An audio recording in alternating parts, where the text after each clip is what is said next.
I'm glad to be with you again. Are you familiar with that feeling when your back aches after a walk, or your knee makes itself known every time you climb the stairs, and you think, oh, here we go again. I'll just lie down, rest, it'll pass on its own. Many of us, after crossing a certain age threshold, begin to perceive pain as an inevitable companion, as if it's some kind of mandatory tax on the years lived. But what if I told you that the habit of waiting out pain, especially after 65, is like a silent thief who stealthily but relentlessly steals not just your comfort, but the very joy of life, your independence, and precious time? Pain, you see, isn't just an unpleasant sensation. It's a signal from our wise body. Hey, pay attention, something's wrong. By ignoring this signal, we allow a small problem to grow into a big trouble, like a small weed that, if not pulled out in time, will overrun the entire garden.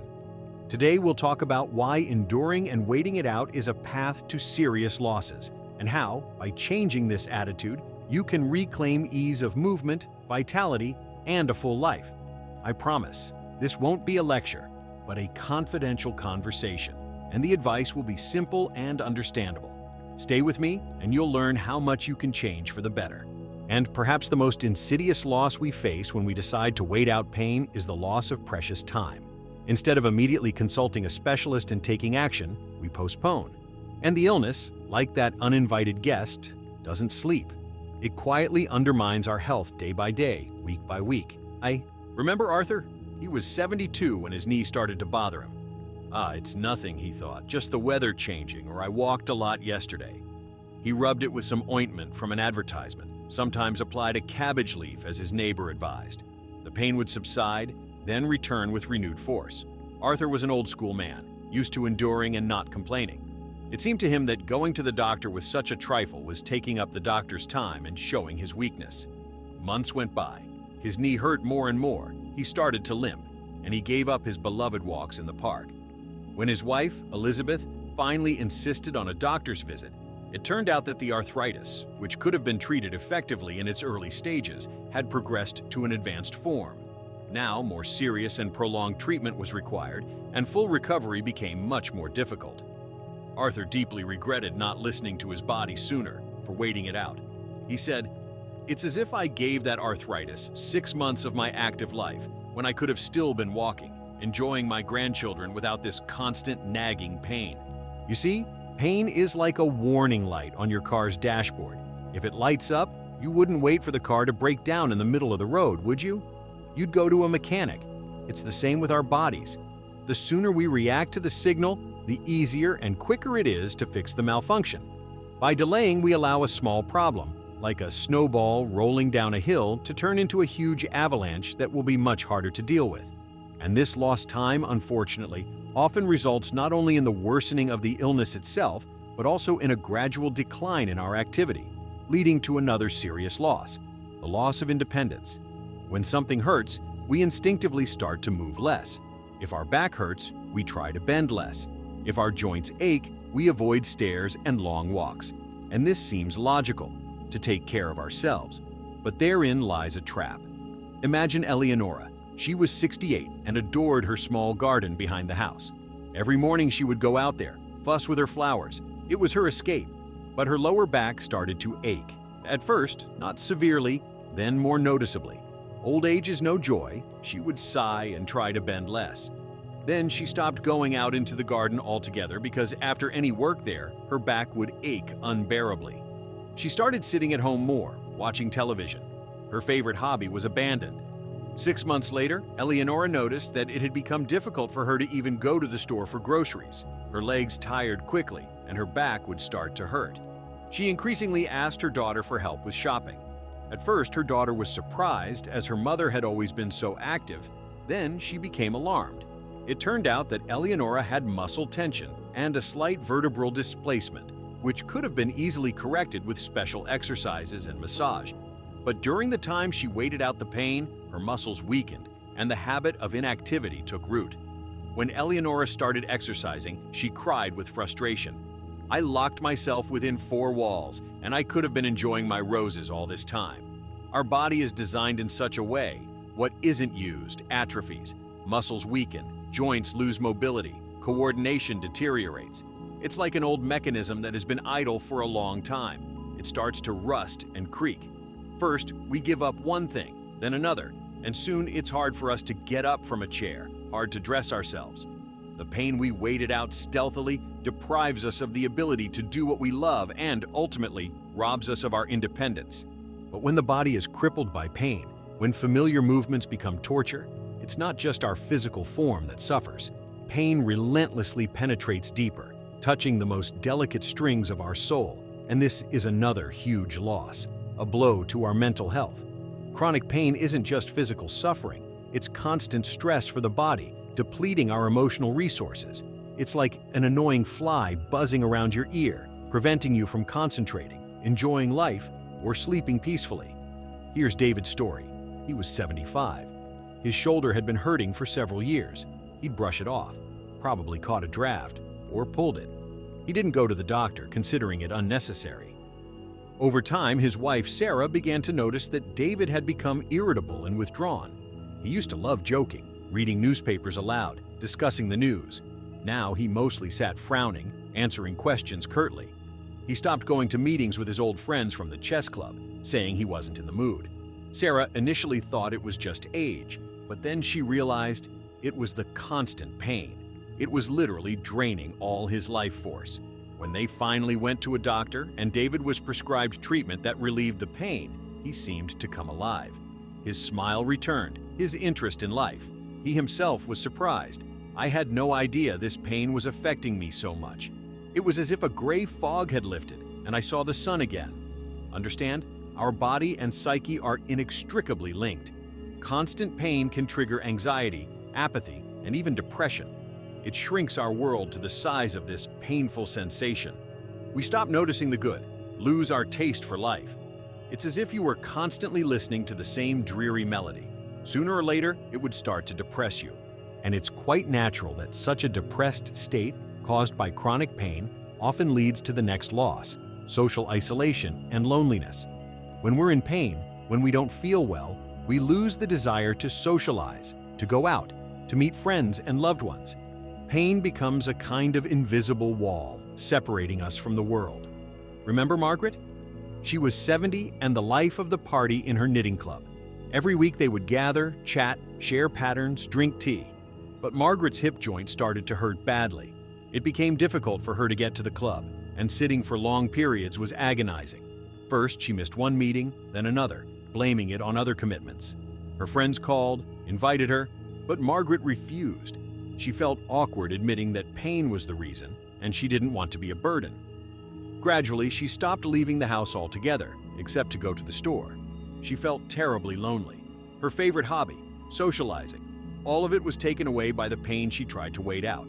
When her son, Michael, came to visit and saw how his usually cheerful mother had faded, he insisted on an examination. After a course of treatment and rehabilitation, Margaret was able to return to her club. She said, "I felt like I was born again. How I missed that laughter, those conversations. I deprived myself of it just because I endured the pain." Communication, social connections, they are like air for our soul. They give us support, understanding, a sense of belonging. Pain that we ignore can rob us of this. We withdraw into ourselves and our social circle shrinks. And loneliness, in turn, exacerbates both physical and mental problems. It's like a plant that's no longer watered. It begins to wither. Unfortunately, the chain of negative consequences doesn't end there. Ignored pain, which limits our mobility and distorts normal movements, carries another very serious threat: an increased risk of falls and, consequently, severe injuries. Pain, especially in the legs, back, and joints, often affects our gait, balance, and coordination. We become less stable, more clumsy. Let's recall James. He was 78. He was a sturdy old man, but for the last few months, he had been troubled by pain and a strange numbness in his feet. He thought it was from fatigue or just achy legs. One day, walking in his apartment, he tripped on the edge of a rug and fell hard, fracturing his hip. This injury confined him to bed for a long time, requiring complex surgery and lengthy rehabilitation. Doctors said that one of the causes of the fall could have been peripheral neuropathy, which caused pain and loss of sensation in his feet, which he hadn't told anyone about and had been waiting out.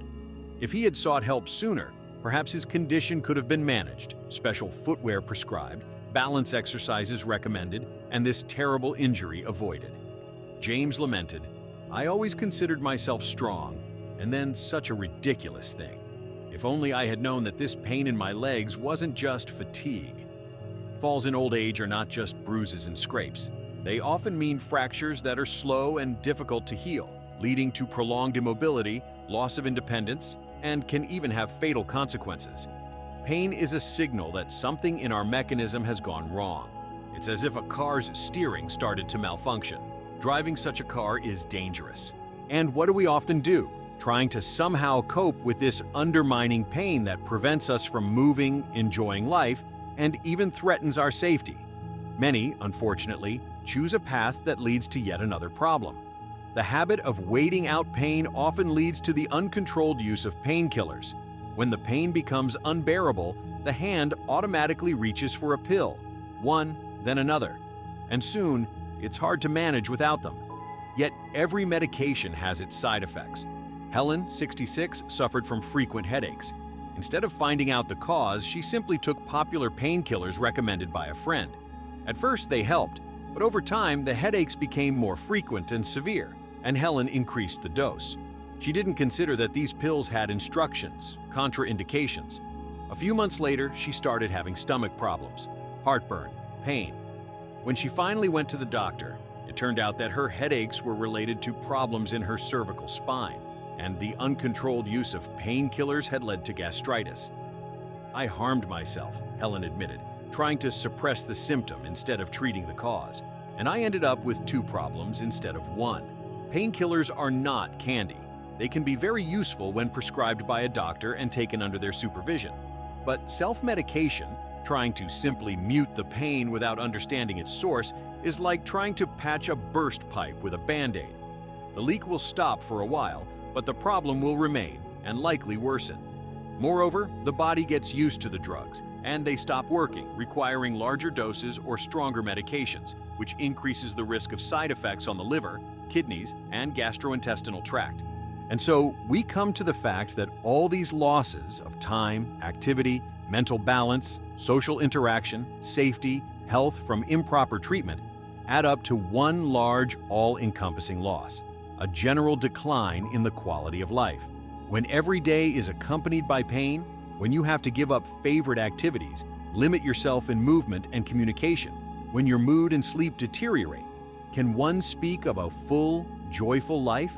The pain we wait out slowly but surely eats away at the colors of our life, leaving only gray routines. Remember Robert? He was 73. He didn't suffer from any single acute pain, but he constantly had something tugging, prickling, aching, his back, his joints, his head. He attributed it to age and resigned himself to it. Well, what can you do? The years take their toll, he would say. He stopped going fishing with his grandson because sitting for long periods was difficult. He gave up evening walks with his wife because he tired quickly. Life became bland, monotonous. His friend, George, seeing this, literally dragged him to a good geriatrician. It turned out that many of these age-related pains could be significantly alleviated with properly selected therapy, physical therapy, and lifestyle adjustments. When Robert felt the first improvements, he was amazed. "I thought it was the end of my active life, but it turned out I just gave up too soon. I can play with my grandson again, walk with my wife, feel alive." Quality of life is not an abstract concept. It's the ability to enjoy the sun, obscenius bliscemi, communication with loved ones, a favorite hobby, a delicious dinner, a good book. It's the ability to enjoy each day. Pain, even if mild but constant, like a drop of water wearing away a stone, undermines this ability. It forces us to concentrate on our suffering, not on our joys. My dears, today we've looked at how multifaceted and serious the consequences of waiting out pain after 65 can be. It's not just discomfort, it's a whole chain of losses that can deprive us of the most important thing, the fullness and joy of life. Your body is your wise advisor, and pain is its way of reaching out to you, asking for help. Don't ignore these signals. You possess vast life experience, wisdom, and you, more than anyone, deserve respect for yourself and your health. Don't think that consulting a doctor for minor things is shameful or burdensome. It's an expression of love and care for yourself. Remember that modern medicine offers many ways to alleviate pain and improve quality of life at any age. Don't give in to pain. Don't let it control your life. Take a step towards your health and well-being today. You are strong. You have been through a lot, and you can definitely manage to change this habit and reclaim the joy of every day. Remember, self-care is not selfishness. It's your strength and your right to a happy, active life. Until we meet again,